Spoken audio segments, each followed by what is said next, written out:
In 1932, the Australian government went to war, not against another nation, not against rebels, not against criminals, but against birds. 6-foot-tall, flightless birds. Fast, stubborn, nearly bulletproof in spirit. They were called emus. And in one of the strangest military operations in modern history, soldiers armed with machine guns were deployed to stop thousands of emus from destroying farmland in Western Australia. The result? The emus won. This is the unbelievable true story of the Great Emu War. To understand how this happened, we have to go back to post-World War I Australia. After the devastation of the First World War, the Australian government encouraged returning veterans to settle in remote regions and take up farming. One of the key areas was the rugged interior of Western Australia, particularly around the Campion district. These were not ideal farming lands. They were dry, harsh, unpredictable. Still, the government promised support, equipment, subsidies, and infrastructure. But then came the Great Depression. Wheat prices collapsed. Government assistance slowed. Farmers were already struggling to survive. And then came the emus. Every year, tens of thousands of emus migrated inland after breeding season. In 1932, around 20,000 emus descended on farmland in Western Australia. They weren't malicious, they were just hungry. The new farms offered something irresistible: fresh wheat crops and artificial water supplies.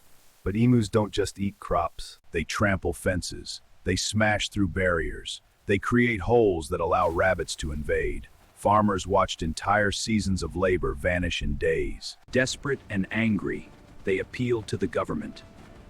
They didn't ask for more subsidies. They asked for machine guns. In November 1932, the Australian Minister of Defence approved military assistance. Major G.P.W. Meredith of the Royal Australian Artillery was sent with 2 soldiers, 2 Lewis machine guns, 10,000 rounds of ammunition. This was not symbolic. This was an official military operation. The soldiers expected easy targets. They were wrong. The first engagement began near Campion. Incoming! Open fire! When the troops opened fire, the emus scattered instantly. They moved in small groups, zigzagging at speeds up to 50 kilometers per hour. Major Meredith later reported that the emus showed remarkable tactical organization. He claimed they behaved like a trained army.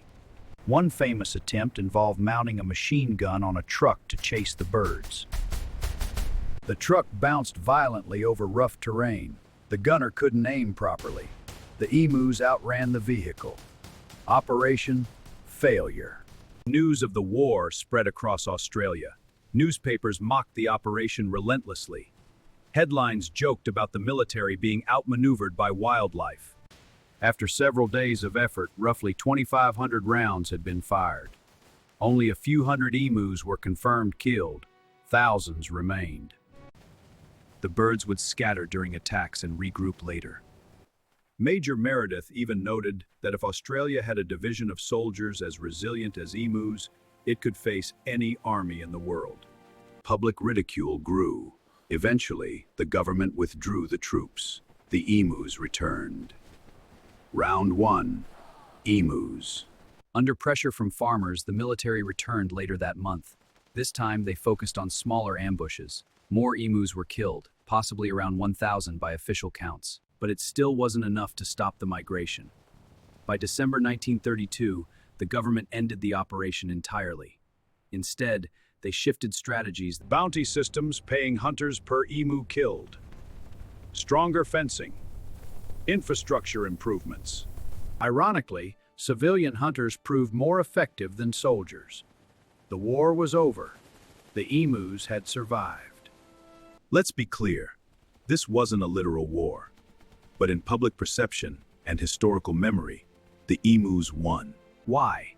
Because the military objective failed. The birds adapted quickly. The operation became a national joke.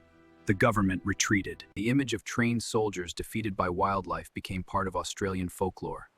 Today, the Great Emu War stands as one of the most bizarre military campaigns ever recorded. What makes this story so powerful isn't just the absurdity. It's what it reveals about humanity. We often believe technology guarantees control. We assume machine guns can overpower nature. But sometimes nature refuses to cooperate. In 1932, in the vast landscapes of Western Australia, thousands of wild birds reminded a modern army of something simple. You can declare war on nature, but that doesn't mean you'll win. In the end, the emus didn't just survive. They marched away, undefeated, and nearly a century later, we're still laughing about it. Thanks for watching.